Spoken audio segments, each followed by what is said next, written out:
following this summit. But I must also say thank you to the people of Zambia for their patience. We took this project as one of our responsibilities before we formed government. The International Monetary Fund has released its latest country report on Zambia. They call it Selected Issues. Report number 25 to 242, dated August 2025.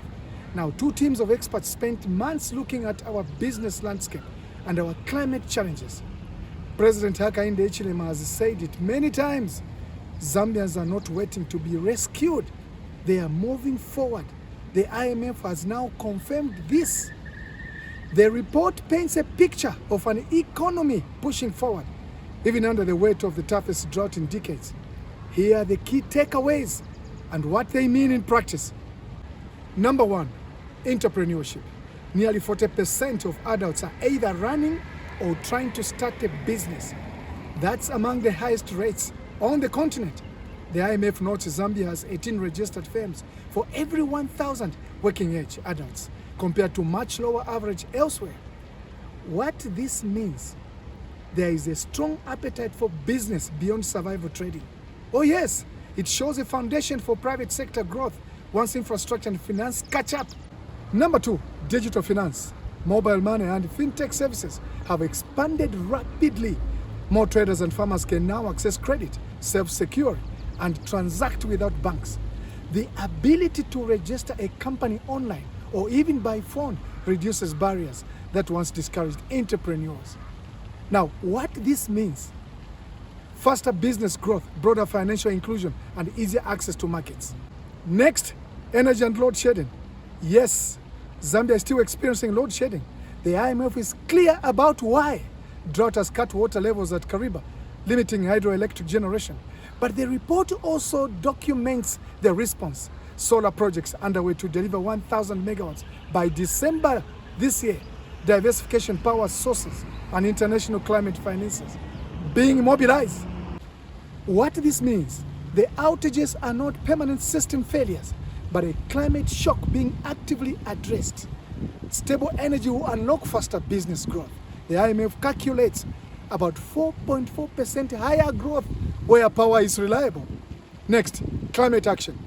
Zambia now has a Ministry of Green Economy, a National Adaptation Plan, and a Climate Change Act in force. Partnerships with Sweden and Norway are funding boreholes, irrigation, and solar grids. Yet, irrigation still covers 6% of farmland. What this means: once scaled, irrigation can double crop yields and protect farmers from drought shocks. And number five, macroeconomic stability. Inflation has been trending downward in recent months.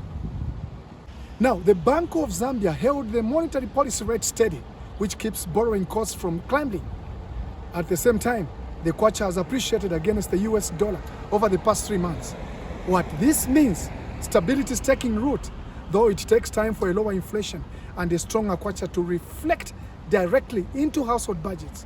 Now, let's be clear about the challenges too, because the IMF points them out.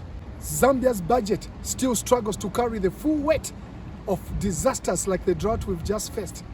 That's why government is building fiscal buffers and pushing for more international climate finance through the Climate Change Fund. On climate adaptation, the IMF shows we need about $17.2 billion by 2030.